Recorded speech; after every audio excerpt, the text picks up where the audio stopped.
Okay, welcome to Our Finest Pour podcast, episode 2, and today I have my guest, Miles Finlayson, who I met through my wife and my stepson, and anyways, he's also a whiskey enthusiast, and I'll kind of let him talk more a little bit about his whiskey passion, whiskey experience.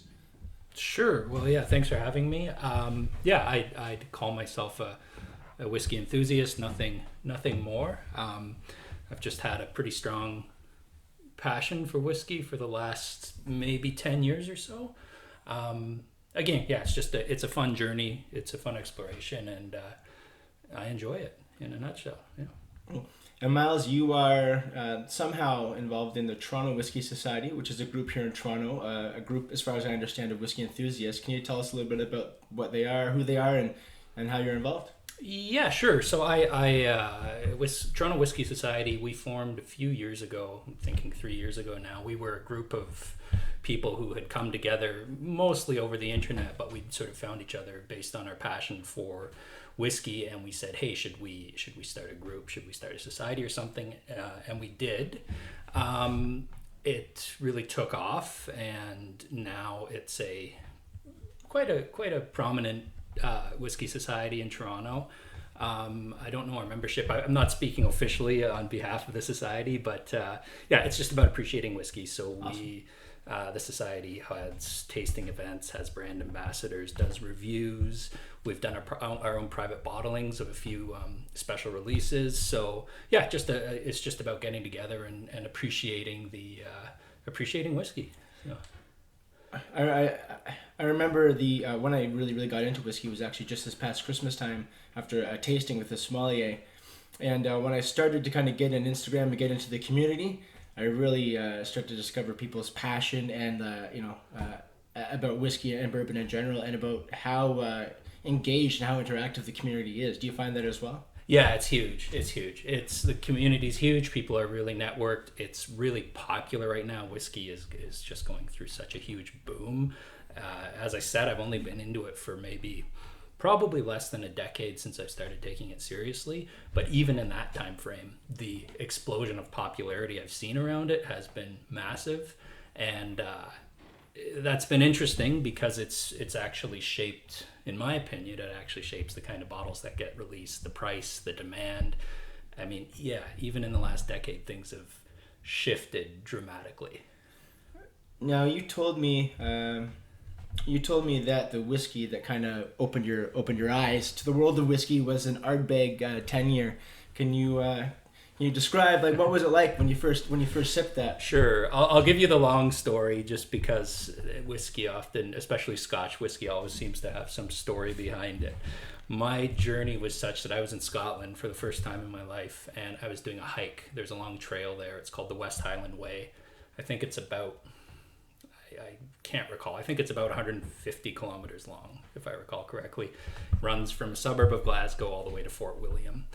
And I had been hiking for days, camping out in the highlands in my own tent, hiking in the pouring rain, and your feet get sore, they get damp, you get tired, you get cold, you get wet.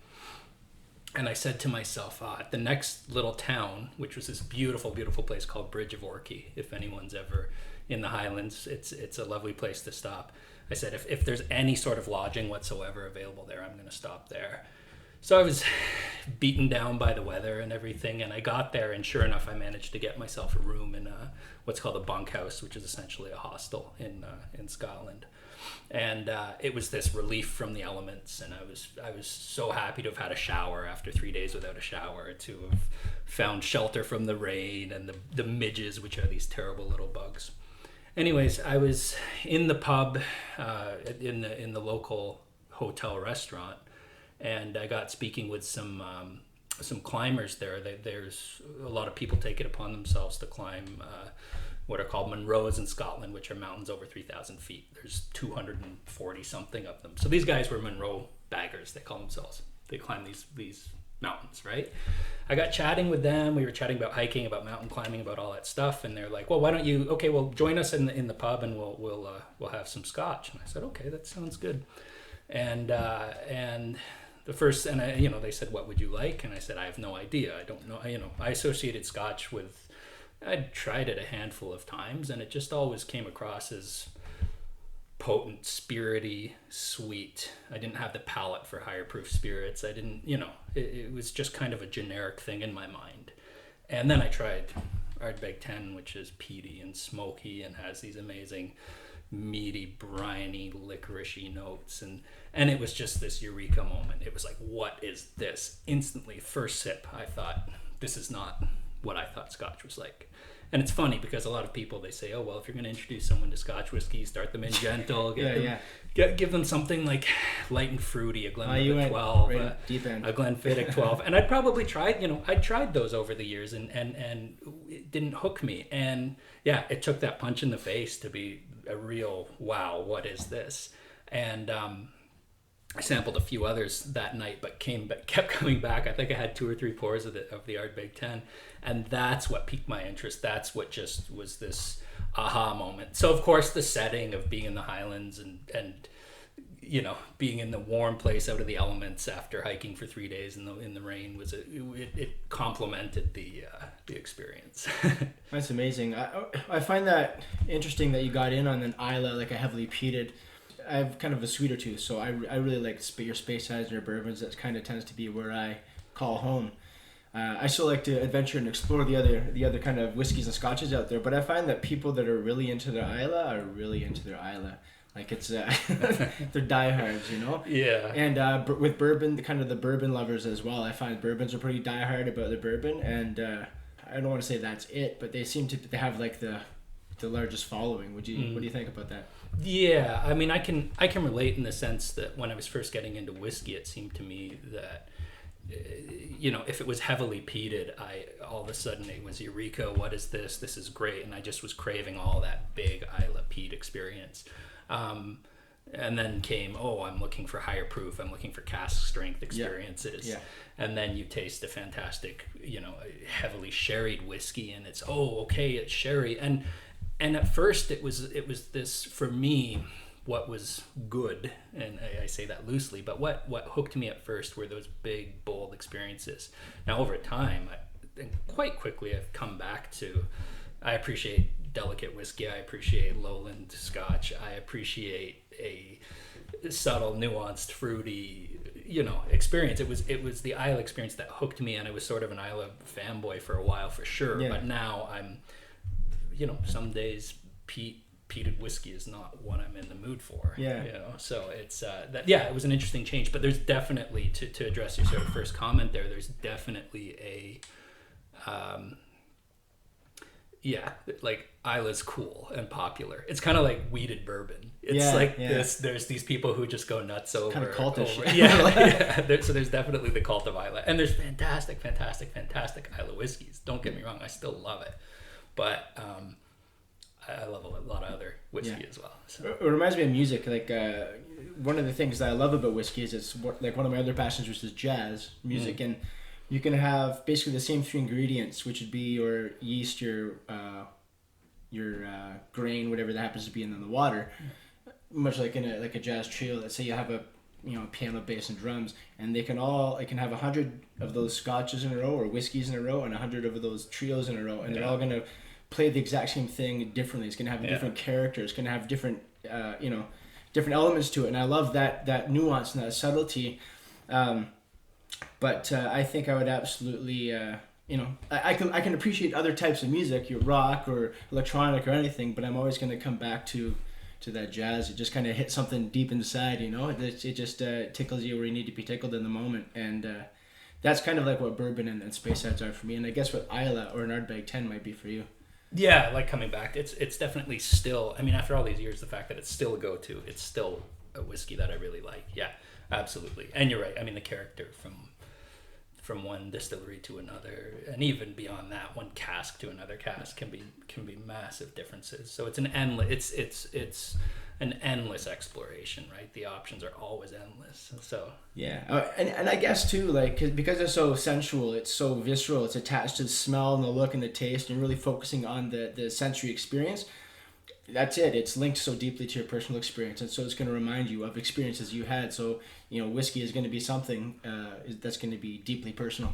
Yeah, I think it's a funny I was thinking about this. I think it's a funny characteristic of whiskey is that it, honestly, there's something about it, for me at least, that so deeply ties it to an experience, more so than a fine meal, more so than these other sensory experiences. There's something about whiskey that seems to lend itself to much more above and beyond how it tastes and what it smells like. There's something really that links it to memories and experiences, and and for me, like picking through a whiskey, it can bring up memories that have no direct ties to that whiskey. It can bring up thoughts of being near the ocean at my grandparents' place when I was 7 years old. And it's so neat in the way that it can unlock those kind of memories and stir those kind of experiences. So, yeah. I'm sure you've run into some whiskeys that you'll smell them and they'll smell one way entirely, and then you'll taste them and the palate's like way opposite end of the spectrum. Do you find that happens a lot? Yeah. I don't know if I'd say I definitely find it happens. I don't know if it happens a lot, but it's always interesting. It's always interesting when you expect one thing on the nose and then you take a sip and it's something else. I just tried a Paul John, which is an Indian distillery out of India. I tried an expression from them, and now it was wildly unique. I've never tried a whiskey like that, and it was delicious. But and just for anyone who really cares, it was a Cadenhead's bottling of a 6-year-old vatting of casks, part peated. Anyways, that's for the whiskey geeks. But yeah, the experience was, as it expecting one thing, you sip it, you get a completely different experience. The finish throws another curveball, and that's a really dynamic and interesting whiskey when whiskeys can do that. Yeah, sometimes they follow through exactly what you'd expect on the nose, and other times it's a real, like I say, dynamic experience. You were telling me about Paul John Distillery before and how they're in India, and I remember the bourbon documentary you had sent me the link to was talking about how in Kentucky they have all the different changes in temperature, and that ages the whiskey differently and ages it a little bit faster than when you're in Scotland, and you have kind of a you don't really vary too much in your weather. It's pretty consistent there. So in India, also fairly consistent, but hot as hell, and causes things to age, or mature rather, not age. It causes them to mature very fast, and can influence the flavor. And you were saying, because the heat's so bad in India, like they struggle to get a tenure because the angel share on the barrels is so much. Can you talk about kind of how that heat and affects basically how the environment would affect the maturation of a spirit? Yeah, I've heard that in relation to Amrut, who's another Indian distillery. They're probably the biggest one. And by the way, just as an aside, like my limited experience with Indian whiskey is, holy smokes, there's some really good stuff out there. Some really good stuff. But yeah, what I heard about from Amrut was just that they lose, I don't remember the number, something like 10% or maybe even between 10 and 20% of the barrel each year to angel share. So you can imagine, after 10 years, what's left would be the bottom of a cask. You've lost so much just because of the intensity of the heat. So it's a really interesting reality to how whiskey is made and how it's matured, is that the climate has a huge impact on that. And I think one of the reasons that bourbons can taste so fulfilling and full-bodied and well-rounded is because it does get quite hot down there, and they do have that kind of cask interaction, whereas a 7-year-old bourbon will taste more oak influenced maybe than for example, hypothetically, a 15-year-old Scotch whiskey. Each cask varies, but on average, that oak interaction, that wood interaction by due to the weather is huge, due to the climate. So, I find I'm really into those cask strengths as well. Coming from, like I said, I got into whiskey at Christmas time, this past Christmas time. Prior to that, working in a bar industry, I'd have a drink after work, or if I'd have a drink, it'd be typically a beer or a cider. Right, and if I had 3 or 4 of those in a row, I was done for the night. And they're only 5 or 6%, sometimes 7%. Yeah. But you get to your whiskey now, I find even the 40% isn't as rewarding to me, I guess, as a 55 to 60% proof. You drink it a lot differently. Yeah, it's a slow sip, but still, it's I don't know. Like it seems weird that 7% would knock you on your feet or knock you off your feet, but then a 40% would not seem enough. Yeah, I find the same, and I don't know what that is. I don't know if it's just that my body's used to whiskey now. I don't know what it is, but I know what you mean. And I also, generally speaking, prefer the higher proof. I mean, there's the higher the proof, the more flavor there is. That's a reality. The flip side to it, the one cruel sort of not paradox, but there's the catch is that higher proof numbs your taste buds faster. So You've got more flavor there, but you're numbing your taste. The ethanol is numbing your taste buds. So yeah, that's why sometimes we put a few drops of water in to bring it down and open up some flavor. I'm a fan of higher proof too. It's a big thing. 40% is the legal minimum, right? And yeah, it didn't take long for me to, when presented with a whiskey at 40%, there's some really good ones out there, but generally it's kind of like, oh, come on, give me a bit more. Don't give me the legal minimum. Give me at least a 43. There we go. Yeah, exactly. So yeah. So what ways typically do you like to drink your whiskey? How do you take it? Typically neat. I mean, typically in a Glencairn, we have some Glencairn glasses in front of us. I typically, I'll have a pour in a Glencairn glass. 90% of the time, 95% of the time, that's how I drink it. A bourbon, maybe I'll throw an ice cube in it sometimes. That's when I'm not wanting to pick it apart as much. Mm-hmm. But to really spend time with it and savor a whiskey, I like, regardless, even good or bad, and I don't know if there's such a thing as bad whiskey. I mean, I've had a few that I might say are straight up bad, but even let's say one that I'm not as partial to, there's still something nice about exploring the flavors and exploring the elements. It's like those experiences you get of dissecting a whiskey, the smell and the taste and the mouthfeel and all of that. Even when you don't love the particular whiskey, it's informing your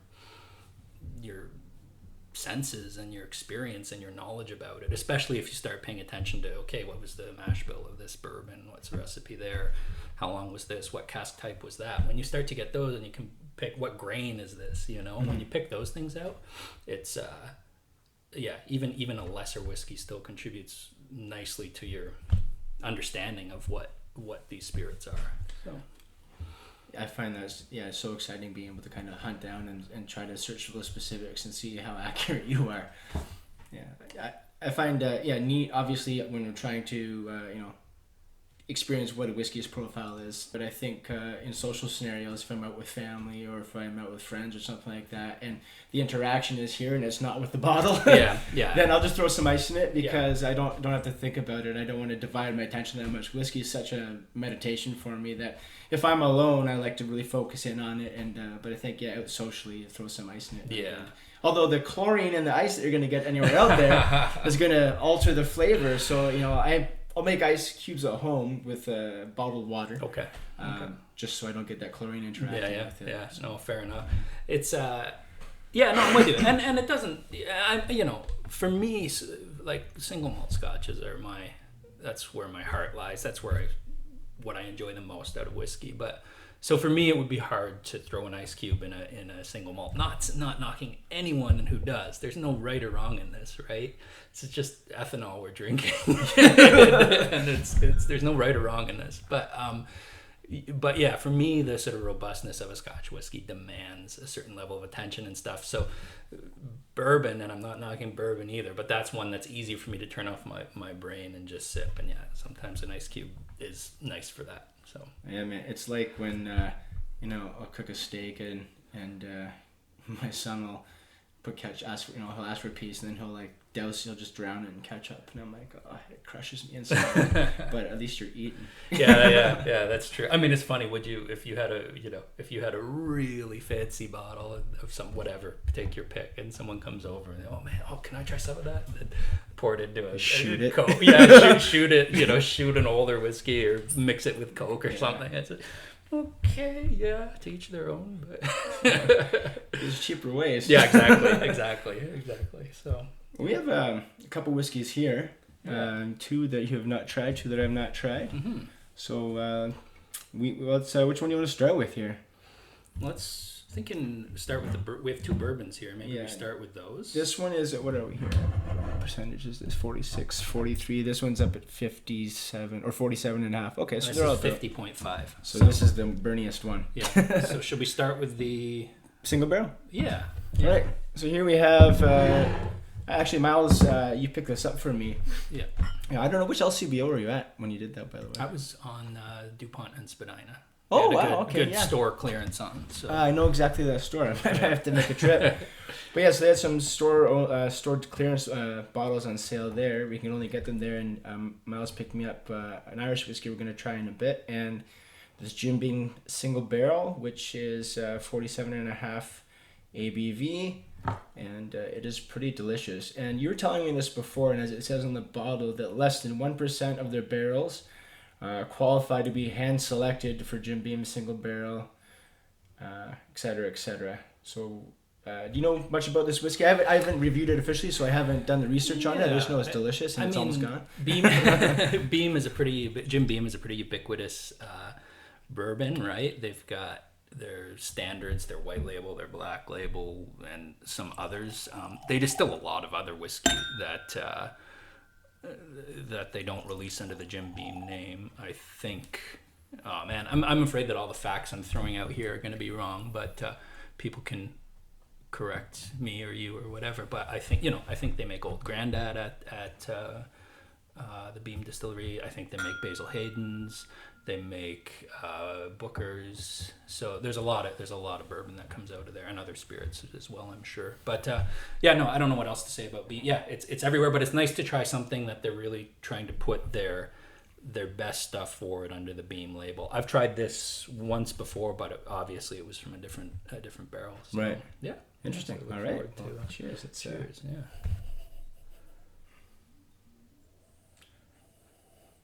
I still get that peanuttiness of the Beam. I really, really like it though.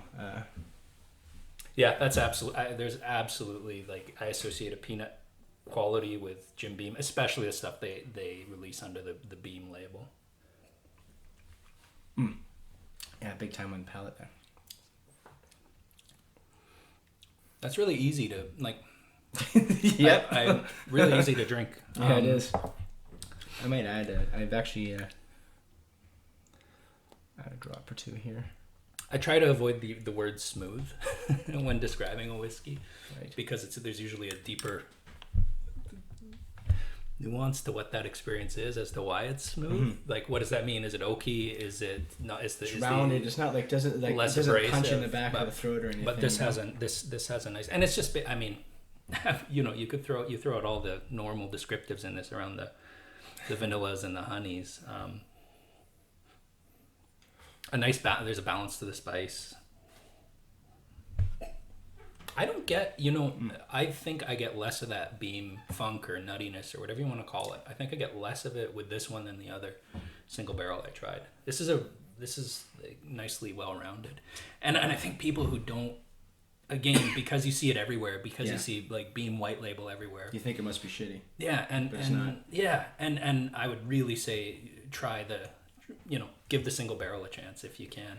Same with Jack Daniels. Yeah, I was just gonna say that I had a conversation with somebody on Instagram about that. They said their favorite whiskey was Jack Daniels. I said we can't be friends anymore. So just kidding. And because you're mentioning Jack Daniels and kind of a signature banana kind of flavor. Yeah. But you said that their barrel proof for their cask strength was something else, no? They have some single barrels. I think that are available in Ontario, but they also not available in Ontario. They have some barrel proof single barrels, and I tried one of those, and I thought it was fantastic. It was on par with the finest of bourbons. Oh, wow. I probably lost 75% of your audience right now. I think everything else I say is going to be ridiculous, but no, I stand by it. I tried a fantastic barrel proof single barrel Jack Daniels, and so that's another ubiquitous whiskey. It's everywhere, but like yeah, like this Beam single barrel, worth seeking out. I prefer Bushmills to Jameson, but Jameson is everywhere, and I'm of Irish origin, so I don't know, I might offend. I've lost the other 25% of my audience right there. But yeah, I don't know, just it's very personal. But I want to give that Jack Daniel's another chance, not just the standard number 7. I've made my mind up on that. But even Gentleman Jack, I'm curious to pick up a bottle of Gentleman Jack. I don't know what that tastes like. I'm just afraid to buy it because I'm afraid my first sip I'm going to hate it. I mean, and I'd say that's pretty. I've tried that side by side with a regular Jack, and I'd say they're more similar than they are different. Mm-hmm. So you may be let down. I don't know, but I will stand behind. Yeah, try the single barrel stuff. Okay. So, it's funny, even when I was getting into Scotch, there's something about just talking about seeing these certain brands and bottles everywhere. Glenfiddich 12, Glenlivet 12, and I think I used to, even just because it was popular and everywhere, I sort of dismissed it a little bit, and I don't think that's fair. I mean, for example, Glenfiddich 12, for what it is, like the apple pear Speyside quality that distillery puts forward is epitomized in that 12-year-old. That 12-year-old is like a great way to start a tasting session, just to make sure that your palate's even are you tasting things normally, right? Yeah. Or is it worth trying other things? It's a really it's worth trying, and just because you see a whiskey everywhere doesn't mean it isn't good. Yeah. And as you said, referring to the Jack Daniel's single barrel or even the Beam single barrel, there's I say I like Bushmills better than Jameson, but I was talking about their standard blended expression. Mm-hmm. I'm not talking about like a 21-year age Jameson. I'm not, and they have a 21-year-old Bushmills as well, Yeah. So those can taste vastly different, and there's lots of different offerings in each line. Yeah. I also think the other thing I would say is that it's all subjective, right? So if you've got memories of drinking Glenlivet 12 or Bushmills Black Label or a blended Scotch or a cheap bourbon, if you associate that, say your grandfather used to drink that experience, there's no one has the right to say that you shouldn't enjoy that whiskey. It can be so linked to these experiences, right? If you met your wife or husband on your first date, you shared this whiskey and both liked it, then who cares if it was Red cheap? Label. Yeah, exactly. There's no one can deny like what experiences you have associated with a particular whiskey, and there's no right or wrong, right? So yeah, no, absolutely. My first whiskey, actually, I was a chef from Boston Pizza lived above me, and brought me up one time and poured me some Chevek. It is absolutely delicious, blended Scotch whiskey, and it's only for, I think it runs you like $40 or something like that. Right. Yeah. There's no right or wrong, and you clearly have some memories associated with exactly, right? It's just, some nostalgia there. I think I'd find, Four Roses, in the Four Roses bourbon, like we talk about the difference between the standard and the kind of top of the line expression. You have there are 3, and then they have the special editions, but there's standard 3. You have your yellow label, small batch, and single barrel. Mm-hmm. And I've only had the one bottle of the single barrel, but it was absolutely to die for. Yeah. And I found that I didn't find a huge difference between the yellow label and the small batch. So that almost seemed, I'd almost go for the yellow label because you pay less. Yeah. But the price difference to the single barrel is really worth it. Yeah, it's I think that's one of the better bourbons that is consistently available in Ontario. If people are listening, we'll bring up Ontario a lot. It's a government monopoly on the liquor store here. So if you're buying a bottle of whiskey, you're buying it from the provincial government monopoly. So that's why we can say it's one of the best value bourbons in Ontario because we only can buy it one place. So. You're more knowledgeable than I about this. Can you talk a little bit about the struggle that we have in Canada relative to the American market or the European market or Japanese market or basically any market compared to alcohol, like for whiskey? I mean, I'll try. I don't know all that much, but so it's alcohol is controlled on a provincial level here. We have 10 provinces and 3 territories in this country. So as similar to the United States, it's also where it's controlled on a state level. Canada seems to be, how can I put it? It's not. We're heavily taxed. We pay a lot of tax on our whiskeys, and the provincial monopolies where they exist, because there are some, like Alberta is privatized, but they control what comes in and out, right? It's technically, I believe on a technical level, I may be wrong, but I think this is still the case. Technically, transporting a single bottle of whiskey across a provincial line without doing it officially, I think on some technicality or some discretion from the law, is technically illegal. So that gives you a sense of how absurd and sort of old school some of our liquor laws are. And yeah, and there's no surprise. The biggest surprise to be found at one of our local liquor stores is just something that happens to be on sale. It's all in a database. There's no surprises. You know exactly how much you're going to pay for it. It's not like you can walk to your local liquor store and say, hey, is there any chance of you bringing in this latest Glen Scotia that I've heard is fantastic? It's not going to happen. Right. It's not going to happen. You have to yourself go to the distillery, get it there, and then risk getting dinged at the airport. Or whatever. Yeah, or find it in the States or whatever. So it's not easy to. Your options here are limited. There's lots of, the LCBO carries a lot of whiskey, but outside of what it carries, if you want something, it's not easy to get it. So. And I guess it might depend on what you're trying to travel with too, because I heard of another friend. He was telling me he's a whiskey and cigar guy, and he said he was coming up from the States. He had 6 cigars, and they stopped him at the border, and the duty on them was 6 times more than what the cigars are worth. So he said just keep them. Yeah, which is a pain, because it's still a nice thing you want to have, but sometimes it's a killer. And that happens with whiskey too. You're allowed to bring in, I think it's 1.14 liters of spirits. So, and you need to be gone. You need to be out of the country for at least, I can't remember if it's 48 hours or 72 or something. So, yeah, and if they wish, they can hit you with huge duty, and you'll pay a lot. And you pay based on the proof of the alcohol, you pay based on the retail price of it, you pay based on all these things. So yeah, we're heavily taxed and are tightly controlled when it comes to whiskey in this province. That's a shame. Mm-hmm. All right, let's what are we gonna go to next year? Shall we go to the bourbon category? Yeah. Why don't you tell us about this one, because I know nothing about it. I don't know too much about this either. This is what does it say on the label? I know a bit more than so. This is an Old Ezra 7-year-old Kentucky straight bourbon, bottled at 50.5% ABV. I believe this is, and I don't know my bourbon too well, but I believe this is made by Heaven Hill Distillery. Okay.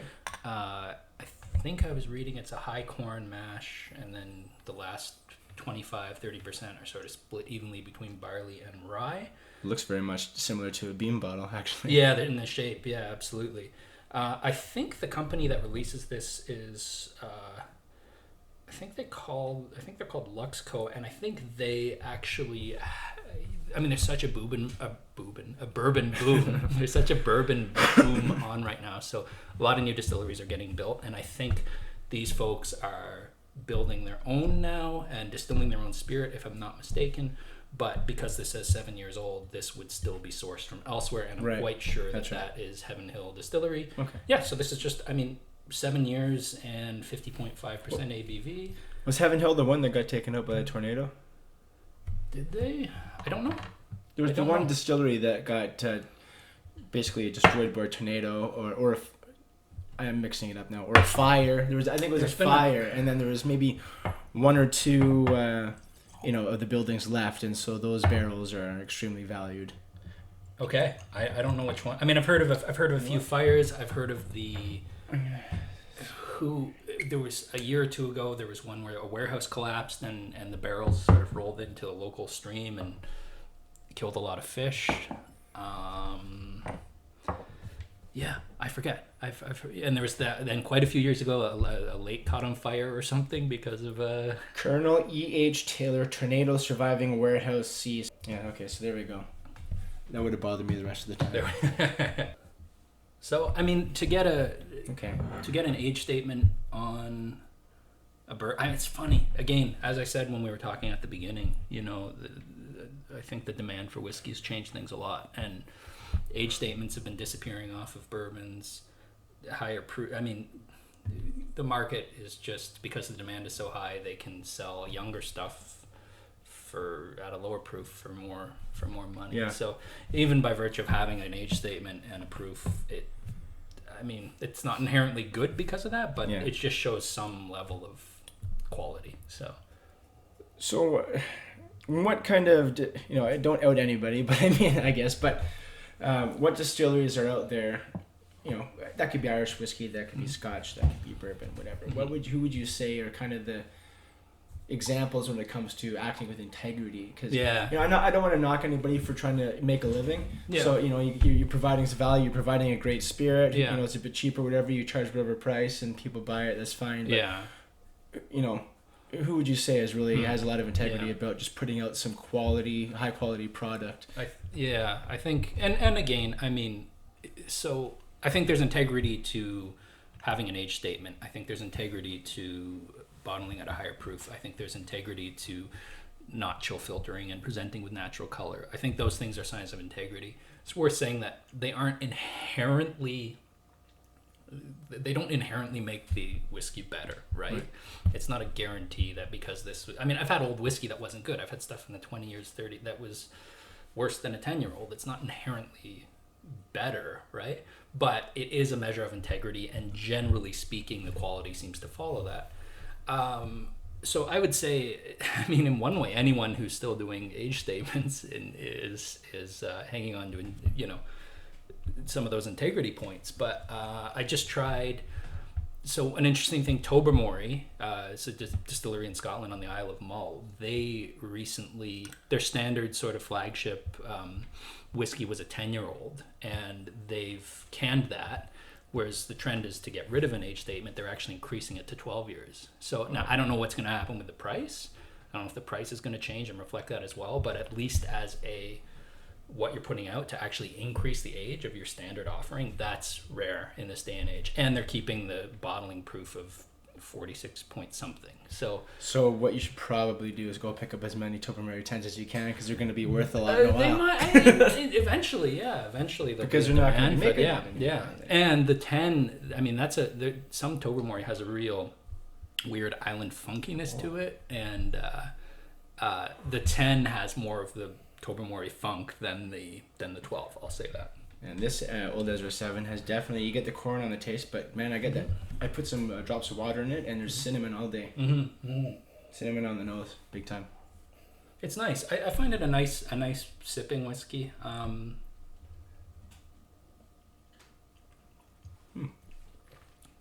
The water melts it out nicely, actually. I think I prefer the beam. I prefer the beam for sure. Yeah. But this is nice. This is, for what it is, it's nice. Anyways, and just to shout out, to mention a few more distilleries worth mentioning, I think Mortlock recently, I think they got rid of their age statement and doubled the price of their standard release, I think, and seems like someone spoke and they ended up bringing back and putting an age statement back on it and bringing back a 16-year-old. So the demand of whiskey nerds and whiskey files does amount to some releases, some distilleries actually honoring those old traditions of putting an age on it and whatnot. Yeah. So, I don't know, something interesting about the whole whiskey community. It's like it's a niche, it's a tribe, and it's definitely a case where the tribe will speak, like the tribe has spoken, and the companies will listen, or Hopefully, yeah. I think it's hard. The thing we have to recognize is that, especially when it comes to Scotch whiskey, as an example, those single malts, we obsess over what was this release and where, what type of cask type and how many years was this aged, and all these sort of micro details. And the reality for a lot of distilleries, a lot of Scotch distilleries, is number one, they're owned by huge multinational corporations. And most of them are not owned by Scottish companies. I would think I don't know, maybe 20%. That would be Scottish owned. That's just a guess. So, and to follow that up, a lot of those big companies, they're taking these malts and they're putting them in blends. That's still the vast majority of the global market is blended Scotch whiskey. So we appreciate these single malts that aren't, I mean, not knocking blends, but we can obsess over the details of this, but the reality for that company is that single malt in some cases may represent 1%, 2%, 5% of the revenue generated by that distillery. The rest of it would go into blends. Yeah. So these integrity things that we obsess over, they're in some cases, in some contexts, they're sort of a drop in the bucket. I think, again, I probably have, I don't know how many facts I've said are true, but I think I heard recently that in one report on the global sale of Scotch whiskey, that the sale of blends was down and the sale of single malts was up. Maybe that's because that bourbon whiskey, as you said, industry or niche interest is booming. And so people get a little bit more, their noses curl a little bit more upwards, and so we go more for the single malts and the fancier, schmancier stuff. And I think so. Maybe we're not accepting of blends, but that Chevec I mentioned before is one of my go-to whiskeys. I give it as a gift. It's a great value. It's a blend. Sure. That Johnny Walker 18 year I had was comparable. To me, it tasted comparable to the 25-year-old Cadenhead that we had, which I absolutely loved. And that's just, it's a blended whiskey, and it's better than their blue label in my opinion, which is twice the price. And so a blend can be a blend can be pretty special. Yeah. So it's So there's that. Maybe that demand and interest is shifting that sales from blends to single malts. I don't know. I have a friend that is getting into whiskeys as an investment. Yeah. So there's an interest in single malts. Maybe there's a growth in that market, like for investing in bottles. Kind of the buying and reselling. There are actual. My understanding is that there are actual investment firms now that deal exclusively with buying up rare single malts and then selling them at auction, selling them on the secondary, which is when you think about so it's become a commodity completely outside of drinking it, so which is bad for us drinkers because all you want the experience, right? And so the cost, so that's driving the price up. And I mean, anything rare from Macallan, anything rare from Ardbeg, those probably, my guess would be those would be the big two. But I mean, they will you have investment firms buying up stock just for the purpose of letting it sit and reselling it. So, are you up on what's going on with Japanese whiskey now?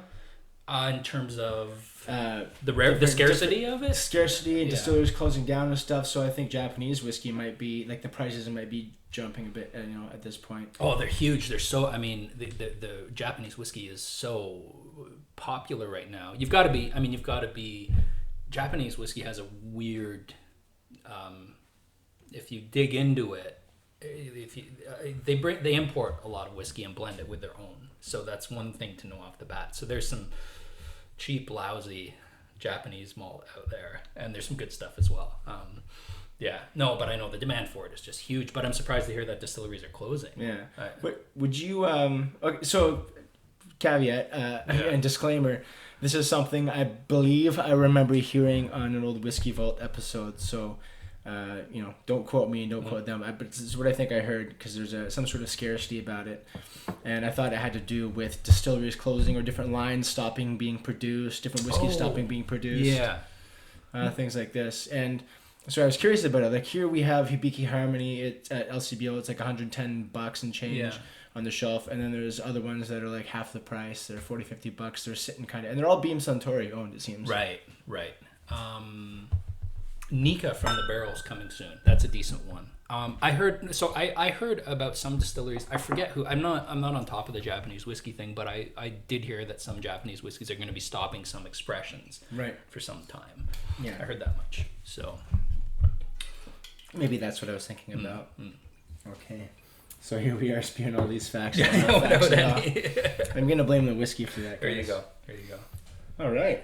Let's get into the lighter stuff. We're going to fly over from the U.S. over the Atlantic to the other side of the pond. And which do you want to start with? Let's finish with this one. Let's start with this one. I would suggest that. So here we have a West Cork single malt Irish whiskey that is age statement of 12 years, and it is finished in rum casks.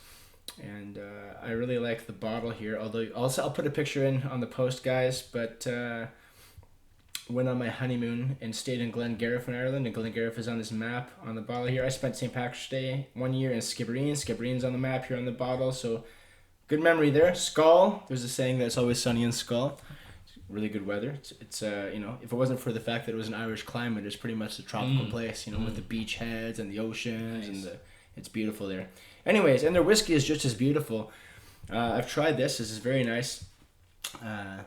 Very interesting. I was watching one reviewer talk about it, and he said that he preferred the 10-year-old. Okay. Because it's also aged in the ex-bourbon casks, like solely, right? So I'm curious about that. So I think, you know, on my next purchase or my next couple of purchases, one of them is going to be that 10-year-old to try it out. Nice. But this is really good, and it is at 43.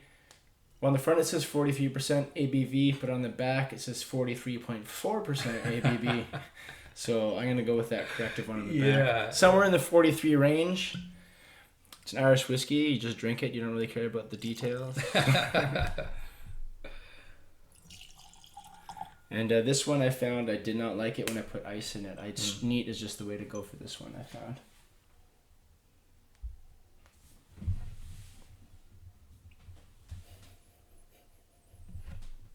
I still got my other two going here. I haven't finished the bourbons. But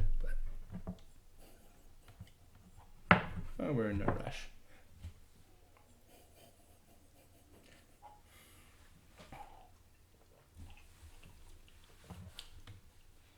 this is dead air because we're savoring the taste and the smells. So I can always cut out the dead air. But I know. I don't know. I don't think I will. I kind of like it.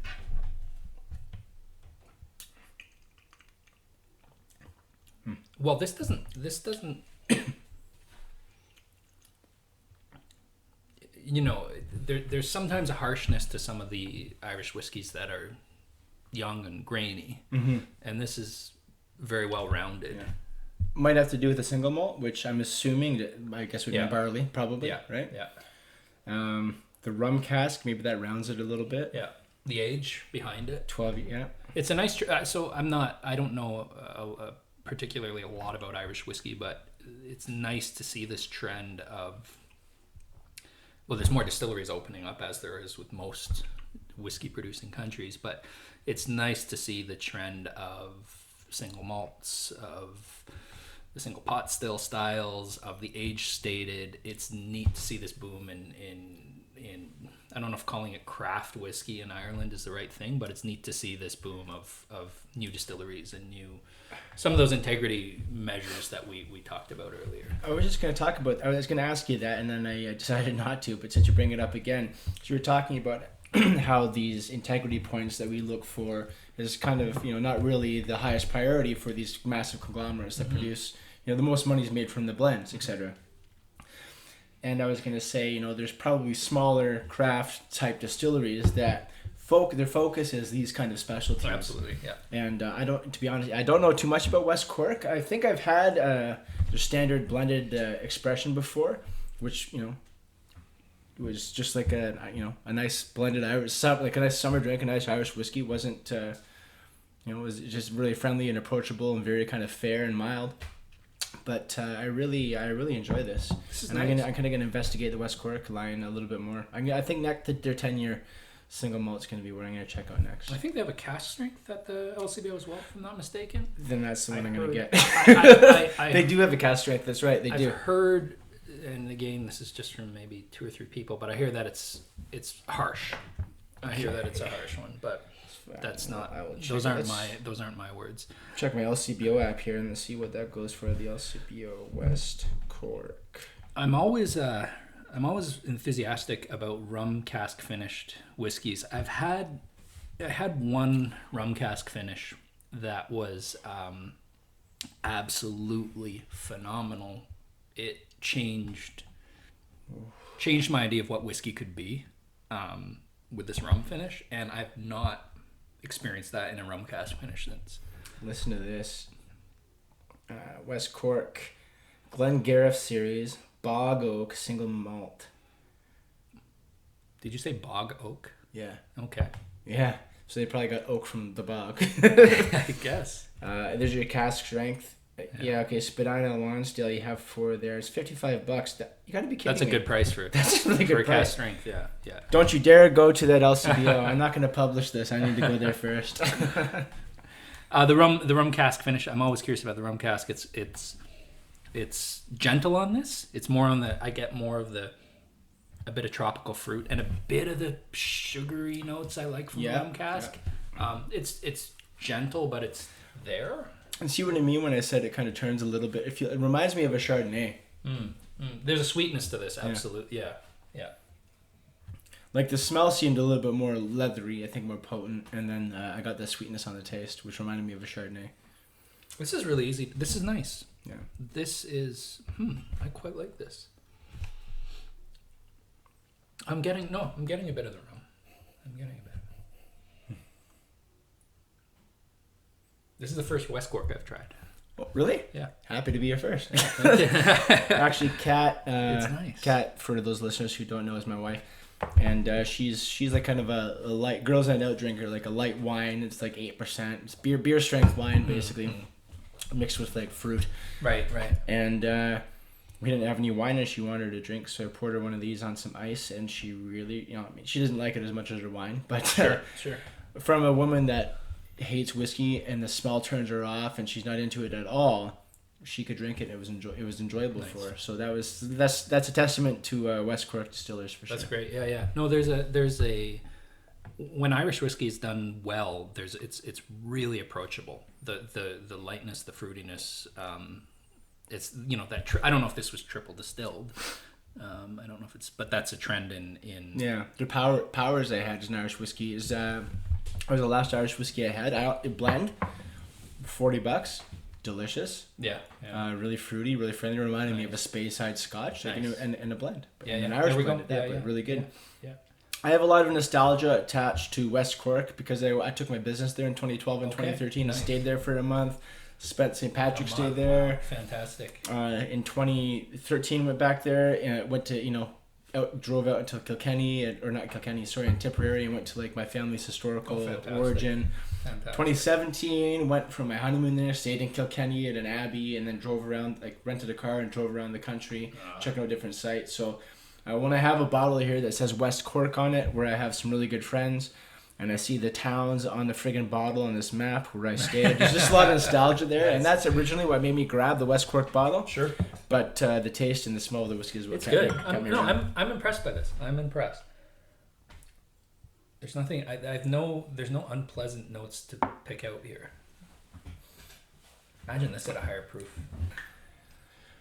Actually, something I want to talk about. I talked to Kat about this actually recently. I said to her recently, I want to order a bar cart because I want to start a collection of whiskeys. Pick up a bottle here and there and add it to the collection. How does that bug start? I think it started with me. The bug bites, right? And you end up with like a friggin', a full room. You need like a 3-bedroom apartment for you and your kid, and then another room for the whiskey itself. It's funny because my whiskey is stored in 3 different places in the house. Now I'm in a medium-sized apartment, but it's the space for, and I don't have endless bottles, but yeah, I've had to just sort of tuck them away in 3 different nooks and crannies. How does that bug? I don't know how that's. I mean. It's for me, a lot of it's driven by wanting to try something new. Even if I have 2 bottles, if I'm ready to buy a bottle, if I have the budget to buy a bottle, I've got one that I know is really solid and I really like. There are some, for example, with single malts, there are some on the cheaper side that I really, really like. I know it's going to give me a great experience. But if I'm holding that bottle, that good old faithful, next to something new that I haven't tried, that has some that I've at least heard a few decent things about, and that has a few integrity marks, let's call it, I'm probably going to go for the new one. Yeah. And maybe that's how that bug hooks in and spreads, and and you spend way too much money on this stuff. Well, I look at it like books. Like I go to a bookstore and I'm like, man, I can take a picture of the cover. And then I can order on Amazon later when whenever it comes through. With whiskeys, like you said, there's a rarity issue. Especially with like Weller bourbons, like Weller Antique 107 or Special Reserve or 12-year, they get scooped up really fast, or a Pappy Van Winkle. So if you happen across a rare bourbon or a new bourbon or something that's rare that you haven't seen before, it almost behooves you to buy it right then and there. Yeah. Because what's the chances you're going to get access to that one again? Because it's so highly regulated. Like You can't legally have it shipped to you. The thing is, if there's even if you can find this online, there are plenty of places in the world where you can receive whiskey by mail, but our province is not one of them. That pisses me off so much because we were talking about the Connemara peated Irish whiskey, and I don't like peat, but I tried Connemara peated Irish whiskey, which was so far to my recollection, my favorite whiskey of all time. Wow. And I can't find it anywhere. I will find you it comes out I see it in waves both at the LCBO and the SAQ in Quebec. I grew up in Ottawa. I'm in Ottawa a lot, so I have the benefit of being able to pop over into Quebec and for an entirely different selection of whiskeys there. So I assure you within the next if you just in the next 6 months you will have a bottle. I assure you. If you can remember because I've tried that one, but they have the cask strength. So if it's down to one bottle, the cask strength, because I haven't tried that yet. I've not tried that, and I've not seen that one. But if they do have it, then just let me know what it costs, and you shall have it. I will do amazing.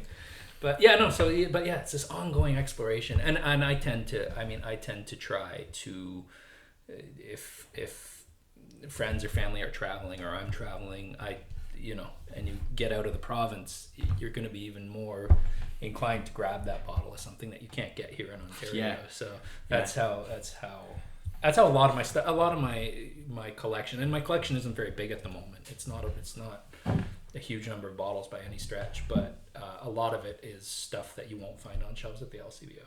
I've never tried a Japanese whiskey. Oh no. As you like you said, something new you haven't tried, you're inclined to buy that bottle. So I'm always, because I'm relatively new to the whiskey scene, so everything is new for me. So everything I buy is new. So I'm exploring everything there is to explore. And if I'm giving a gift, I'll give something that I've tried before that I can put my name behind, put my reputation behind. But I've never tried a Japanese whiskey. I'm curious to try the Hibiki Harmony because that seems to be pretty widely available. But if I'm going to try a Japanese whiskey, I want to try one that's a really special whiskey, this is a broadly speaking and it's just based on my experience, but given that you're a fan of Speyside, I see a huge similarity between Japanese whiskeys and Speysides. That fruitiness you speak of, I think Japanese whiskeys really...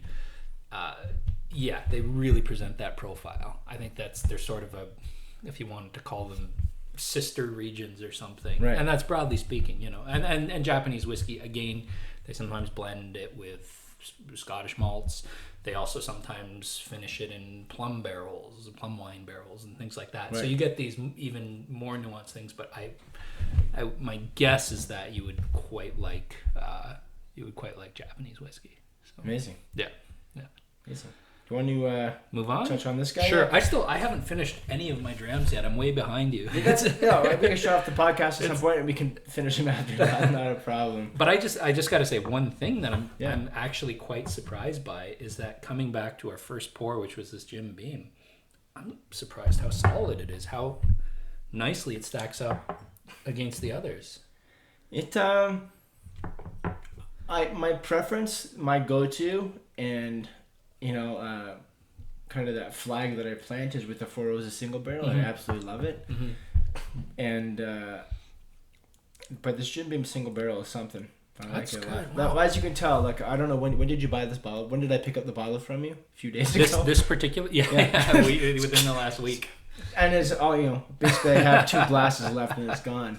It is delicious. One of my Instagram followers Stonewall Strategic made a comment about that I've been putting in the work on that, and that was 3/4 a bottle ago, and it was probably yesterday. Nice. Wow. Yeah, it's good. No, I'm surprised. I'm surprised. Now the thing about these single barrels is sometimes you get a gem of a barrel that's better than other ones. Because of where it's placed in the warehouse or whatever. I mean, I love that Four Roses single barrel. I've tasted quite a few, and they're consistently very good. The best of them, I mean, I wish I had it in that moment. I mean, you don't know, but I wish I had about 4 or something. It was just phenomenal. And then I've tried others that are very good, but they're more okay. There's still variants. It's absolutely. So who knows what batch that was? But yeah, this is a surprisingly good beam.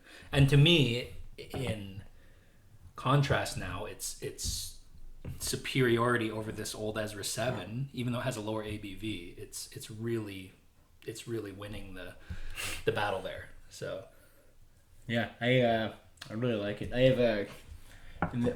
have a carnivore diet, as you know, and so I eat only meat, animal products essentially. However, after maybe I have a night of several whiskeys, and I'll go and raid the drawers, and my addiction is peanut butter actually, and I find that I can just destroy a jar of peanut butter like nobody's business, and that peanutty kind of element to the Jim Beam. I don't know, maybe there's sort of a peanut affinity there, but that bottle is almost gone, and it will be gone probably by the end of the night. I believe. To be honest. I believe it. Man, I'm surprised how that. Yeah, I'm not knocking bourbon, but usually bourbon's the way. That's where we started with what we're sipping today, and usually, for me personally, it's when I move on to the malts, the single malts, the bourbon kind of gets left behind in my mind as an opener. But that beam, I'm really surprised by that. I find that Scotch is king. Like you can find a special Scotch. For me, the best Scotch that I've had is actually from you, that Cadenhead 25. That Glenfarclas. It was a Glenfarclas distillery, So that, for me, Scotch is king. Like you'll get an earth-shattering, great, like once in a lifetime experience out of a Scotch. But my day to day, just look at the difference between, and followers, you can't really, or audience, you can't really see the difference. But in the volume between the two bottles. I've barely touched this one over here. This one over here, the only reason I haven't touched that is because this has been in my possession, and I can't stop because it's absolutely He's delicious. referring to the beam for those. Yeah, sorry, The beam has taken precedent over the West Cork and over the Basil Hayden's Dark Ray, which maybe we'll have a pour as well. Absolutely. We weren't planning on it, but we'll maybe finish off with that. Sure, that sounds good. It's because it's really interesting. I wanted to get kind of a variety here. Well, speaking of Scotch being king, shall we move on to the... this one's on you. No, you pour it, and please you take... I mean, there's at most... There's like one pour left in this bottle. It's a Glencadam 10-year-old at 46 ABV, unchill filtered, no color added. It's rather delicate Highland single malt Scotch whiskey. Yeah. And I think I would... My guess is exclusive. Brechin, Angus, Scotland. So East Highlands. My guess is that it's a... exclusively ex-bourbon is my guess.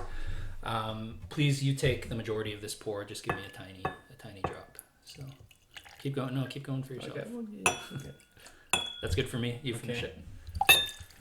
And we have just finished off the bottle, by the way. There we go. Bottle kill. This is available at LCBO right now? I don't know. It was. Yeah. Now, I think, given that you're a fan of Speysides, Is this the Speyside? No, this is a Highland. It says right on the bottom. I think... I just read it. I mean, again, those regions, to what extent there is some truth behind them, but it's not unanimously, I dogmatically find, so. Highland and Speyside I would almost put in the same category, but I'd say, to me, the Highlands I've had seem to be... I don't want to say thinner and be negative about it. Okay. But I would say the Speyside seemed to be kind of a richer, fuller-bodied version of a Highland to me. No, it's funny because I would say the opposite, but I would distinguish if I had to summarize floral versus fruit or something. Yeah, I would say, and you've got. I mean, okay, geographically speaking, the Speysides, as if you go to Scotland and travel to the River Spey, you're in the Highlands, right? This is just a distinction made for sake of categorization. Right. But if I had to distinguish, and again, strictly generically, but I would say Highlands for me, more robust, more heather honey notes, and Speyside, I would say more delicate, somewhere between a Highland and a Lowland, and I would say fruitier notes. That's my interpretation of these. You get some cheesecake here. Interesting. Yeah, it's not. This is a bottle that when I first opened it, I was a little disappointed, and over time, I really warmed up to it. Is that because of the, just as you keep going back to it, or do you think that there's oxidation? I think probably both. Happening? I usually find the first pour out of a bottle is not the one to judge it by. I've heard that, yeah, you get to middle of the bottle past the neck, and that's where it starts to really develop, it really reveal its character and whatnot. I would say, yeah, cheesecake is I'm a carnivore. But for cheesecake, I can't say no, and this reminds me of that, so I'm really liking this, actually. So to me, this has a nice mix of, and I do get a little bit of that cheesiness. To me, this has a sweet, gentle floral notes and an undertone of, not to contradict you, but richer Highland heather honey. It's kind of the best of both worlds in that sense. So, and again, from an integrity perspective, it's age stated, it's natural color, it's 46 ABV. It's unchill filtered. So, you know what I was thinking today? So the other day, and I posted this on Instagram, I went into the cigar shop by my work, and I got a cigar that the guy at the shop said went well with bourbon, which was an Alec Bradley Mundial. And I had it, and I had my bourbon, my Beam single barrel that I was drinking with it. Nice. And I crashed out at night, fell asleep without brushing my teeth. Woke up in the morning, I still had that cigar aftertaste. Yeah. Now, smoking a cigar to having that morning after cigar aftertaste to me is the same as peat smoke versus drinking a whiskey that's influenced by the peat smoke. And you're like, peaty smokiness, and to me, I'm like, cigar aftertaste. So I don't know what's the appeal of the peat for me. Yeah, for you. and yeah, nothing's peated here today, and this was a lovely experience. But I think going back to that eureka moment with the Ardbeg 10. I think I eat kimchi. I eat hot sauce. I like pungent, aggressive foods, you know? And so for me, I would say the king of pungency in the Scotch whiskey world is Lafroig. And I love it. I love it. But it's salty, it's briny, it's seaweedy, it's peaty, it's smoky, it's medicinal, it's iodine, it's Band-Aids, it's tar. And I'm like, bring it on, I love it. That's what I crave. So I think it's linked to my general enjoyment of foods. I mean, just spice and you know, with cheese, the stinkier the better. For me, I sadly found out I only recently, after decades on this earth, did I find out I'm allergic to dairy. So it's like bye cheese. But nonetheless, it was when I could eat cheese. Yeah, the funky. Maybe drink some of those cheesy whiskeys. That's the best bet I have. So yeah. So I think it's that. I think it's the I like big, bold, aggressive flavors, and it's funny. And I wonder. My father is also likes pungent, spicy foods. He's not into whiskey. Right. But I poured him some when he tried some Ardbeg. Funnily enough, he said, what's this? Wow, this is something special. So I think, I don't know. I mean, probably somewhere in all of this, there might even be some genetic predispositions to certain flavors. And people shouldn't don't force your love of peat. Like right. it's just whatever you like. Yeah. Or sherry cask. I mean, sherry cask. Sherry casks are becoming rarer and rarer to find a good heavily sherried Scotch whiskey. But I love that experience. But if it doesn't float your boat, it's like that's fine. There's no need to force it. So. I have another podcast. It's called The Combative Canuck, and guys, you can find that on Anchor.fm, The Combative Canuck. But on the second episode, I have 3 out right now. The second episode, and during that podcast, we were drinking a bottle of Buffalo Trace bourbon, and we finished about 3/4 of it within the podcast. That's hardcore. Wow. But he was talking about his love of whiskey and his love of the peaty Isla whiskeys, and I was mentioning, I like your Speysides, Irish whiskeys, bourbons, sweeter stuff. Having a nice Speyside or Highland whiskey, you're kissing a French girl, you know? He said having an Isla is like getting kicked in the face by a donkey. And he says, you kiss all the French girls, you get all the French girls, give me the donkey kicks. That was just his thing. And he said, in a day-to-day, when I'm having just a routine, I get up, I eat the same things, I do the same things, my schedule is the same. When I get an opportunity to explore a whiskey, I want something that is just absolutely wild and out of this world, and something that's going to take me on a bit of an adventure, So he likes to go for those really funky, weird, Yeah. Like the funkier the better for him. Right. Nice. Yeah. I can relate. I can relate to that donkey kick. On that note, if I can impose, do you think we have? Is there an Ardbeg that you have in your possession that we could possibly pour out today? Don't have any Ardbegs on. Or a Lafroig, or something like an Isla.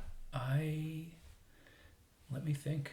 I don't have any open Islas. I have one bunkered Lafroig. Oh, don't open that for here. I don't have a lot of I know I keep my whiskey in 3 different places. Let me just think. Do I have any Islas here? I don't right now. Oh well, I have one, but it's not peated. Is that the classic laddie? No, but it is a Bruick laddie. I have an unpeated Bruick laddie. So if you want to impose on that, we could. Bruick laddie, I'm interested in. I've only had the classic laddie. That was the last one that I had, and then we could pour this Basil Hayden's Dark Rye. Why don't we do this first, and then we finish off with the Bruick laddie? Sure. You know what? Let's do the laddie while we're on single. I don't know. I'm sort of thinking we can finish off with this. This has got sure. Yeah, because that's so unique. It's a little bit different. Okay. I'm going to disappoint by not having an Isla, but I am going to deliver something peated. Oh, okay. Excellent. So this is... Yeah, so TJ requested an Ardbeg, and I don't have any Ardbeg at the moment, and then he requested an Isla, and I don't have any open Isla. But I do have this you do not find this often. This is a Ben Nevis. And Ben Nevis is kind of a... Ben Nevis, you do not find their single malts often. They are sort of a neglected distillery. They're owned by one of the Japanese companies, but so they have a standard 10 release that's really hard to find. I don't think it's ever come to Ontario, and they have one of their releases is this very old school looking peated Ben Nevis. Whoa, you can smell that peat. It smells like a friggin' car tire. So, wow. I love Ben Nevis. I love this distillery. You mostly find their stuff in independent bottlings, but Peated Highland. Yeah. Now are they taking?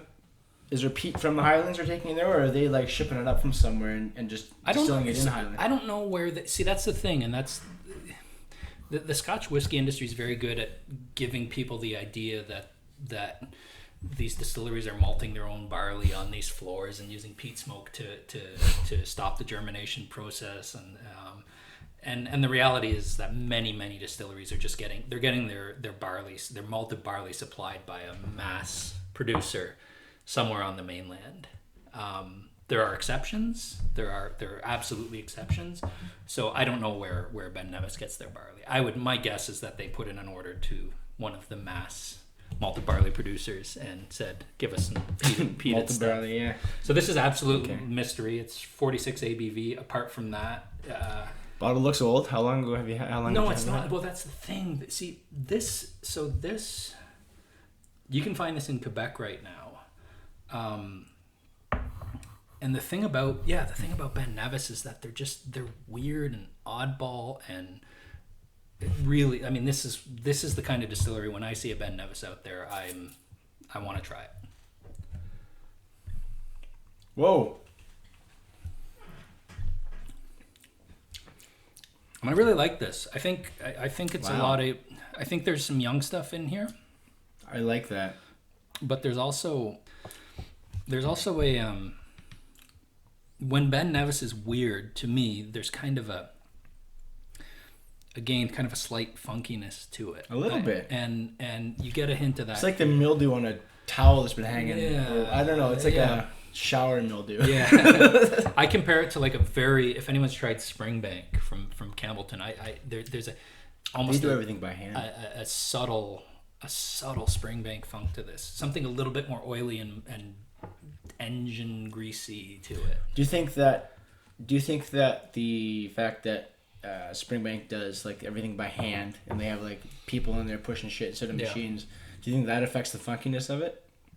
I don't know, but Springbank is so probably it's probably part of what makes up their makeup, because Springbank whiskeys are so uniquely Springbank. They're so unapologetically funky and Because their whole process, evidently, and what they take great pride in, is done by hand. yeah, and they're family owned. They malt their. I think they do all their own maltings, which is very rare for a distillery, and they take pride in presenting these things. And yeah, so that no doubt is part of what it is. Also, their stills would also have a big impact on that, and the fact that they are Scottish family owned and operated and sticking to these old school methods. The day that changes, Springbank will be here's hoping it never does, but that I'd be worried the day that Springbank becomes part of a conglomerate. Yeah. Wow. Well, this Ben Nevis is something. Yeah, so this is, and it's rare. It's hard to find a peated Ben Nevis. So this is a peated Highland. They're out. I mean, Ardmore is Highland. Ardmore is always peated. Benriach does a lot of Benriach does a lot of peated stuff, don't they? Yeah. Yeah. They're Speyside though, aren't they? Are they? I think Benriach. I should know. They're one of my favorites. I think they're. Oh man, I forget. I should know. I love that's literally one of my favorite distilleries, and I can't tell you. We did that one. I did that one review. I don't know if I've released it yet, Benriach. I think that's still 1 or 2 away. It was a peated though. It was so good. Nice. Yeah. But you can also, you can get a peated Glenlivet, or I should say it's aged in ex-Isla casks, so it brings on a lot of peat. If you're gonna go to a bar or out to a party where there's like your standard bottlings out behind the bar, what are you gonna pick? What's gonna be you're gonna pick, and how are you gonna drink it? You go to a friend's barbecue. You go out to a bar for a bachelor party or whatever the hell it is you're involved in. Oh, I'll just. Yeah. What are you gonna get, Miles? Bourbon, maybe with ice. What kind of bourbon are you gonna order? Well, if it's just the standards, I'll have whatever. Yeah. If they have more than Beam White Label, I'll have. If they have a Wild Turkey, 81 is one you see out. That's a fine for sipping. Knob Creek I like. Knob Creek's is pretty good. I've still never had Knob Creek. I gotta get. They're good. They're one of those releases that lost their age statement. They used to be 9, age stated at 9 years. Yeah. Oh, well, any bourbon will do. Yeah. I like for the standards that are available everywhere. I like to go for the Maker's Mark. Okay, sure. Yeah.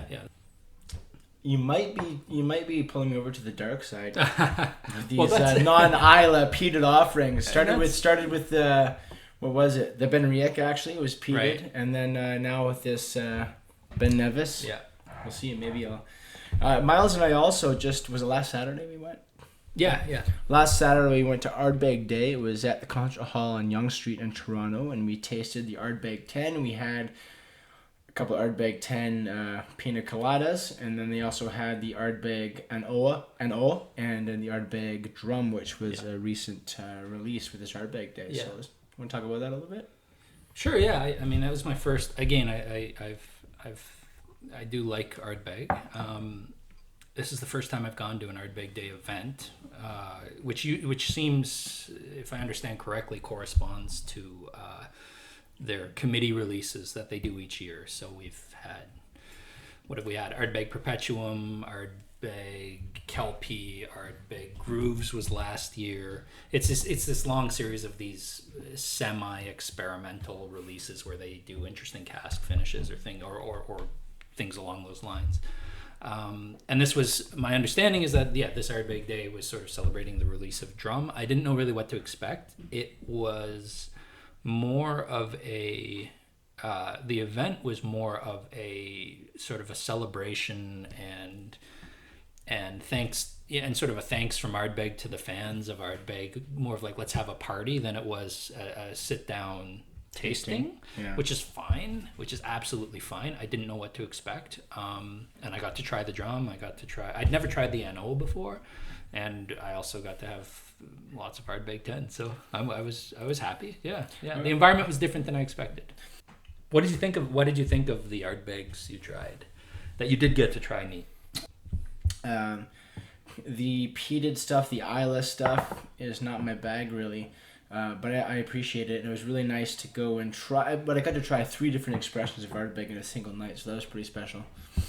And also the Ardbeg Drum, their most recent release, actually much similar to this West Cork single malt that we had today, was finished in rum casks. Yeah. So Yeah. it's neat to see how a cask could have an influence on a whiskey as different from an Irish single malt to Sure. an Islay. Yeah, absolutely. What do you think about those rum cask finishes? I mentioned earlier, I'm still seeking for that one experience I had with a Dalmore that was finished for something like 9 years in rum cask, it was a 22-year-old independently bottled rum finish, and it just, as I said earlier, it was just transformative in the idea of what a whiskey could be with that rum cask interaction. I've searched for that experience since, and I haven't had it. To me, what that experience had was the real, when you think about Demerara sugars of rum, and you think about the cane sugar and the syrupiness and those rich, sugary, almost burnt sugar, creme brulee, almost this really rich sugar spice experience that I had with that one Dalmore, I haven't really experienced in other rum finished whiskeys. So in the case of the Ardbeg, in the case of this West Cork, and in the case of many other rum finished whiskeys I've tried, I would say if I had to summarize those, it's more of a tropical fruit and maybe a bit of oakiness, char influence. I'm not getting that sugar spice right. that one experience delivered beautifully. So so I'm almost like I almost got hooked with that one rum finish experience and have been searching for it since. And I've tried some fairly. I tried. So that was also a Caden, that Dalmore. I think it was a 22-year-old Caden Heads. Last 9 years of it spent in ex rum casks. It was fantastic. I've tried some 20-something-year-old Ben Riach that spent 7 years in ex rum cask. It didn't deliver the same thing.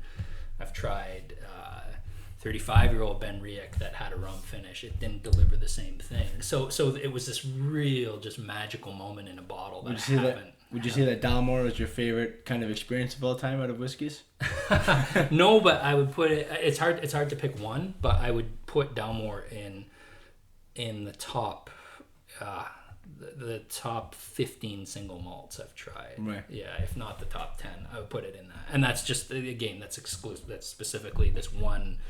I don't know if it was a single cask or vatting of a couple of casks, but it was this one independent releasing from Caden Heads that was exquisite. So while you're talking about that, can you describe the difference for the audience there of the difference between typically what small batch means versus single barrel or cask strength? When you're looking at those, small batch versus single barrel versus cask strength, what do they mean? How do they differ? So I would say cask strength simply means that it's being bottled at the proof, the alcohol by volume, the same proof as it was in the cask. They haven't added water. So when you go and you get your whiskey at 40% or 43 or 46, almost guaranteed there's been water added to dilute it and increase the volume, and you're not getting a cask strength experience, right? Cask, now it depends how old it is, it depends how much of it is evaporated, but a cask will give you a higher proof, usually in the 50s. I've had cask strength I've had stuff in the 70%. You're gonna be kidding me. So I've had a pretty big range of from 40 to 72%, right? But cask strength experience will be, it means that the alcohol is not being diluted to be bottled. Now you could have in theory, you could have a really old, with Scotch whiskey, you could have a really old whiskey that's 47 years old and is 40.1 ABV and it's cask strength, right? Because it's lost its ABV, its alcohol over the years, and it's come down naturally. But 99.9% of the time, when you see something in the low 40s, they're adding water to dilute it. So that's what cask strength is. Single barrel would be meaning that it comes from a single cask, a single barrel. So that collection of bottlings, maybe they got 210 bottles out of a single cask, and so they haven't vatted anything together, they haven't mixed anything together, they haven't blended anything together.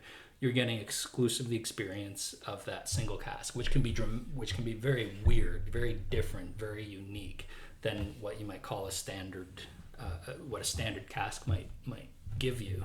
And then small batch, I don't know if there's any official terminology associated with that. I don't think so, and I think from a very puritanical level, and I'm really maybe wrong here, but I think you could throw that on almost any. You could throw that label on almost anything.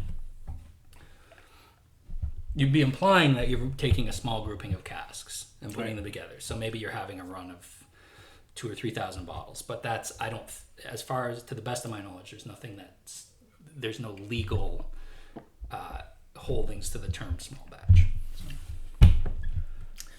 I'm also regretting not having any Canadian whiskey. My favorite so far has been Collingwood, but our mutual friend Jeremy from Super Social Club had mentioned his favorite Canadian whiskey of 2018 was a Lot 40 11-year-old. I've never tried that one. Is that a good one?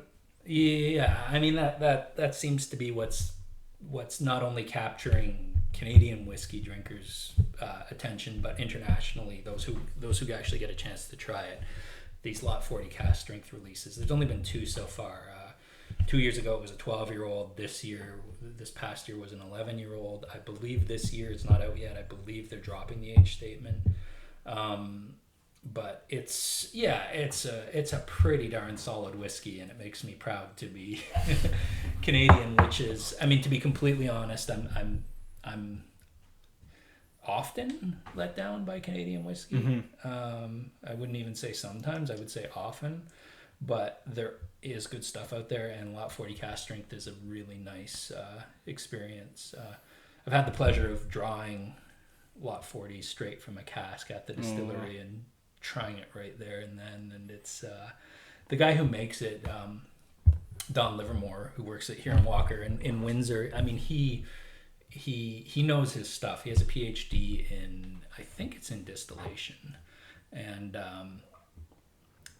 he knows his stuff, and he's managing, I think that he's managing that the warehouses there actually may have the largest number of barrels of anywhere in North America.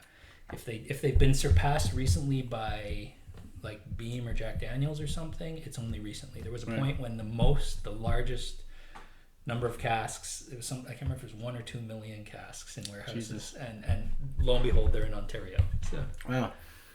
Yeah, I found the Canadian whiskeys too can be kind of disappointing, and I'm disappointed at the rules. Where you just mentioned that 9% of any other alcohol can be added. I don't like that. Without disclosing, I really don't like. I mean, okay, add 9% brandy or whatever you want, but disclose it. I don't like that secretiveness. But my favorite Canadian whiskey that I've tried so far has been just the Collingwood Standard Blended Expression. Okay. It's, something about it is very special, and I appreciate. They have a plastic pour spout at the top. Okay. Right, and it's I don't like that there's plastic in the bottle, but the alcohol's not always touching it, right? It's just when you pour. But it rather than those bottles that dribble down the side, like I had there's the Sexton thing. It's an Irish whiskey. Yeah. It was okay. It's good. Usual whiskey, but the pouring on those bottles. And then imagine like the Hibiki bottle, the pouring is probably shitty on it. Right. So Collingwood puts that pour spout in it, it goes perfectly in the glass, and there's no wasted whiskey. So there you go. I can appreciate that. Yeah. I think there'll be neat things. I've tried a lot of what you might call new craft Canadian whiskey, and although I think it has somewhere to go, I think there's improvements to be made. I think there's interesting stuff in the pipes. You even have out in BC, you have Victoria Caledonia Distillery, and it's all Scots. It's all guys who ran Lagavulin, and they have experience in the Scotch whiskey industry, and they've taken their knowledge over here. And I'm curious to see what'll come out from them. Is it Caledonia? Victoria Caledonia. Okay. So yeah, check it. Look at their stuff. It's an interesting. I'm excited to see what they do, and I trust their experience. So, yeah, and I've tried some of their new make. I've tried some of their young stuff. They've also vatted some single malts together. They'll take 2 Highland single malts and vat them together and release their own sort of what you would call a vatted malt as opposed to a blend maybe. But and it's good. I trust what they're doing. So, and there's just one example. There's other Canadian stuff that's promising that's in the pipeline. Yeah. So, That Canadian Club 20-year-old, I have regretted not picking up a bottle when you're at that store because it was on sale for like $55. Yeah. Normally $70.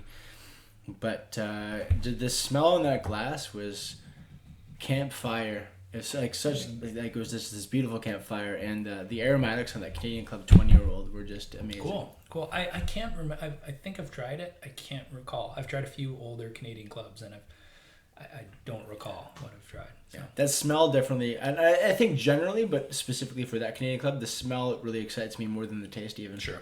Yeah. Understandable. All right, let's pour this Basil Hayden's Dark Rye. Also, it was a store special. It was $19.55 off. I couldn't resist. This is interesting because it is a Kentucky straight rye whiskey, which means it's a minimum of 51% rye. I don't know the exclusive mash bill on this, but it's at least a minimum of 51% rye. Blended with Canadian rye whiskey and port wine, which is your wine coming from Portugal. It is absolutely delicious. Big fan of port rye. It is bottled at 40% ABV, so you're getting your 80 proof standard expression here, but it's not too bad. If you're a fan of wine or a fan of rye, or sorry, not a fan of rye, a fan of port wine, excuse me. Well, a fan of rye too, a fan of port wine, I'd recommend this. It is a little bit smoother version. Thank you. It's a little bit smoother on the rye, so the spice isn't as severe. Oh, it's a little bit mellowed. There you go. You have the glass there. I'm still working on it. I'll just clear out this glass. Yeah. Dark rye. I'm a big fan of the Basil Hayden's Bird. Oh, sorry. No worries. As we mentioned, I'm a big fan of the sweet stuff. So the standard expression of the Basil Hayden's bourbon actually has a high rye content, but this actually mellows it a little bit. I still think, to be honest, I prefer the bourbon over the dark rye. But bourbon is my particular pleasure. I think maybe some of your listeners know if they're still with us. I think it's the same recipe or a very similar recipe between Basil Hayden's and Old Grandad's. Right. On the bourbon. It's still really good. I love the port influence, which is pretty heavy. Even though it's listed as the last element, I guess, mixed between the Kentucky rye whiskey, Canadian whiskey, and port.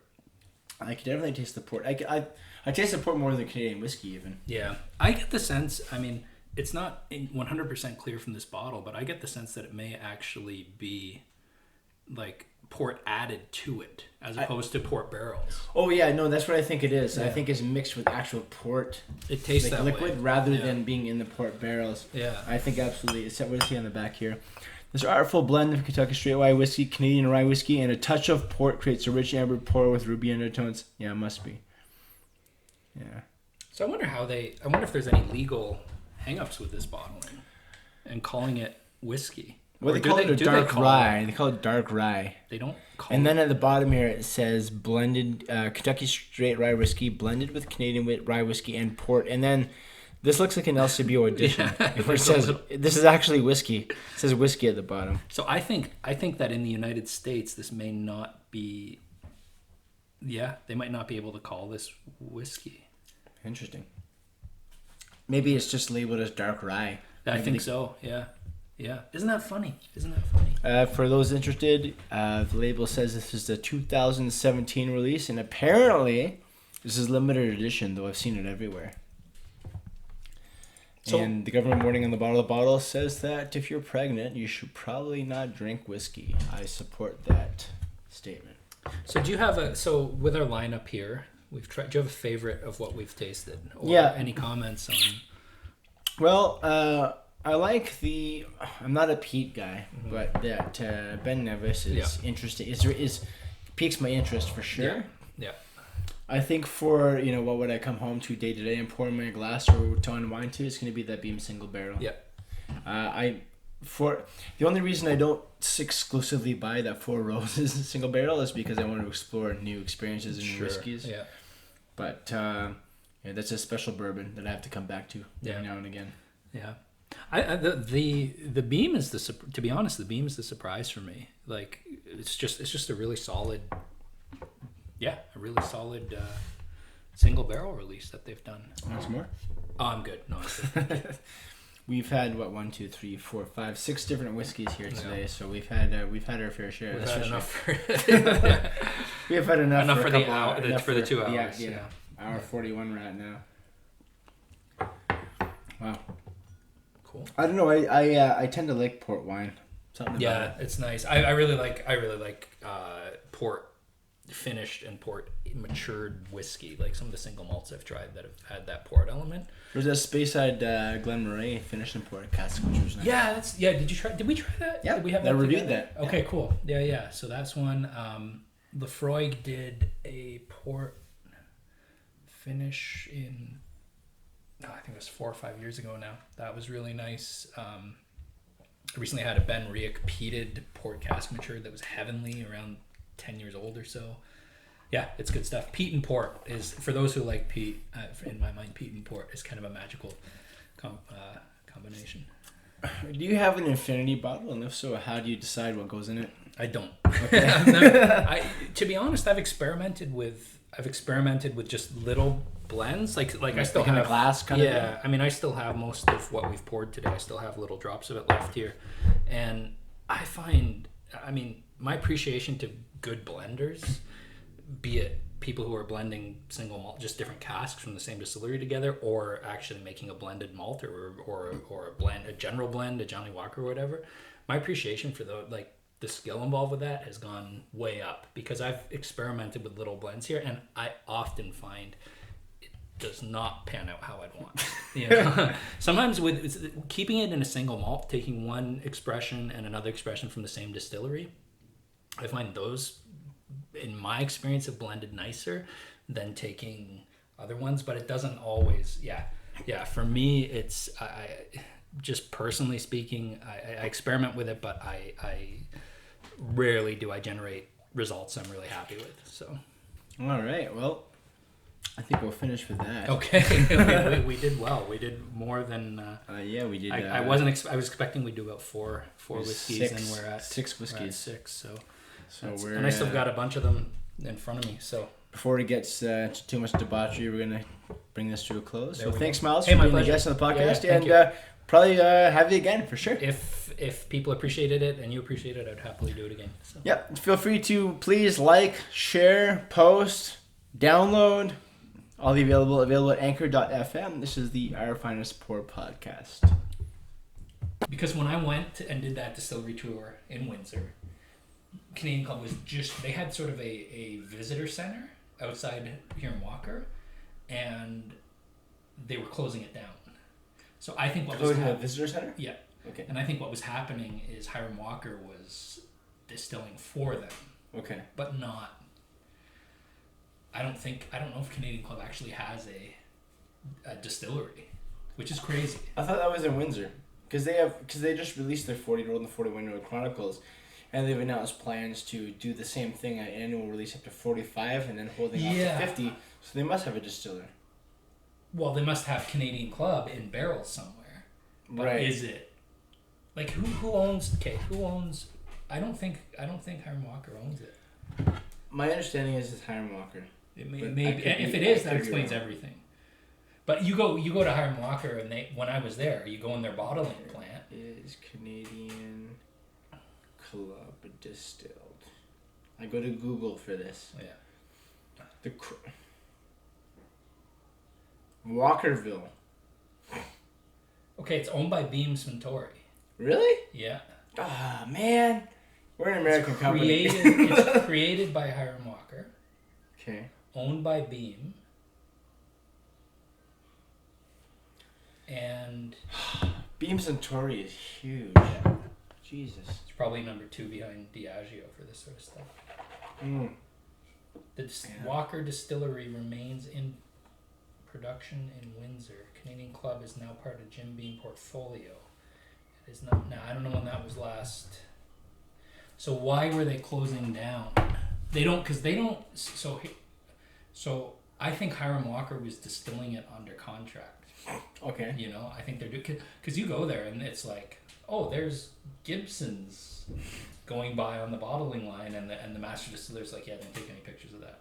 Because we're making it, and no one, and 12-year-old Gibbs, so they have the juice, they're doing it in their warehouses, they're doing everything, but they don't want, it's a mystery whiskey, right? Right. It's not official knowledge that Hiram Walker makes Gibsons. Right. And the other thing is that Hiram Walker might only make it, like, what's to say they won't take that recipe and make it for 5 years, and then the contract shifts to, there's a big distillery in near Winnipeg, in like Gimli, Manitoba. That's where they made Crown Royal. The bourbon exactly. Mash. So maybe, the blender's mash now. Yeah, so maybe then they go and do 5 years of a batch, and then, like, it's almost like this. It's a whiskey and it's a brand without a home. You know, Right. it has a recipe. But Sorry, Grant, you said?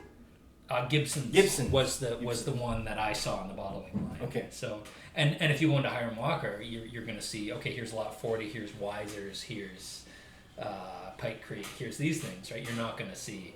They're not showcasing the fact that they make Canadian Club, probably. But I wonder though, with this Beam Suntory thing, and when I was there, I wonder if they might be. Beam Suntory might say, okay, our deal with you guys making it is done, which is why we're closing this visitor center, and we'll just take our recipe to a distillery we actually own. Right. For example, this is just hypothetical, but, Right. but I think that's how it works with these whiskeys that don't actually have a true home, so to speak, right? So, Man. Seagram's has jumped distilleries, I think. So who's produced Seagram's? Like, I think it's, yeah. Have they been consistent, like in their profile? No, that's the thing. No. You find these. Oh man, it's like you find these old, even Canadian, some old Canadian whiskey. It's like, what's this? This is amazing. What is this? And Seagram's, what? It's crazy. That's crazy. So Wow. yeah, but I think that's how, over time the profile changes. Black Bottle is a blended Scotch whiskey. Used to be pretty good, and it shifted to what are they? Distell Company, which I think are Italian owned or Japanese. And now they do Tobermory and Bunnahabhain and Deanston. They do these nice single malts with like lots of integrity. But what happened when they took over Black Bottle is the Black Bottle, like a Black Bottle from 10 years ago and a Black Bottle today are going to taste. You would not even guess that it's the same whiskey. Right. You wouldn't guess in a million years. So that consistency certainly shifts, which is why it's nice when you and I think in the case of this That's the West Cork 12 and the single barrel and the Ben Nevis, you have the actual distillery associated with it, right? Right. So you get that continuity. You get that it's the same stills. It's the reputation of something, Yeah, it's the reputation and it's the genuine continuity. Whereas this and this, there's no reason why. Well, I think this literally was distilled at Heaven Hill. Right. And Luxco has their own distillery now. They're producing this, and in 7 years, this is going to go from being a Heaven Hill bourbon to a Lux Hill. It's Luxco. and boom, like that, right? But it could be exactly the same label. Right. And it's going to change. Whereas Interesting. West Cork and Glencaddam and hats off to Jim Beam, again, like that's a good whiskey, and That's a really good. And you know what? For Rose a single barrel, it's my champion. I mean, I can't afford a pappy 23-year-old. If I could, I would buy all of them. If you could I'd buy you fucking. couldn't find one. If Yeah. you could, that's the irony. But that Beam single barrel, the Beam single barrel is great. But the Four Roses single barrel is so far my favorite. So I anxiously explore to try to find one that surpasses it. But there's none. So Booker's is, I'm 95% sure is produced by Beam, and it's pretty high proof. And now Booker's used to be, some older Booker's was some of the best bourbon I've ever tried. Its age state, if you look closely, you can see how old it is, and the age of it has just been coming way down. But Booker's is, despite that, you might really like Booker's. That would be one I'd suggest. just to compete with like Four Roses. Right. Baker's 7-year-old is a good. Baker's 7-year-old. Good. And I think that's also Beam. I think Baker's is also Beam. Beam's really doing it in the bourbon industry, aren't they? And and Old Grandad, 100 proof or 114 proof. Well, that's a really hot one. That's like, especially if you like Basil Hayden. Like, imagine. I'm a Four Roses of Basil Hayden. Like, I'm not this spicy. I'm this more sweet over spicy. But imagine your Basil Hayden bourbon, because you've had that, right? Yep. So imagine that at double those 114. Or 10% more strength. Yeah, right? yeah. It's good stuff. It's good, and strangely, it doesn't have as much of that Beam peanuttiness. Which is neither here nor there. It's not a bad thing, but. So that's your old granddad 10. 100 proof. Old granddad 100 proof. Okay. Or 114. 114, which is 57 proof. Yeah. So. Or sorry, 57% ABV, 114 proof. Yeah, exactly. So for those that would crucify me for making that mistake. I screw that up all the time myself. You might have a tiny bit more of this. You have as much as you want of whatever you want. For those of you that don't know, by the way, I don't think Miles knows that we're recording. We're recording. Oh, I didn't know that. We've been recording this whole time. So I've been slagging off all these distilleries and saying we're recording everything. But it was in November 23rd. I was at a work party, a work social event, and we had a sommelier come and do a whiskey tasting. It really got me into whiskey, and that's when it kind of started my adventures. And Miles through child connections of my stepson and my wife, and I got connected with Miles. I had no idea he was involved in whiskey, and he's kind of began giving me an education on the facts as it relates to whiskey, bourbon, scotch, everything of that. So that's our relationship right now. This is where the podcast should start. Like we've had a few drams and we're shit talking distilleries and yeah. and I didn't know you were recording.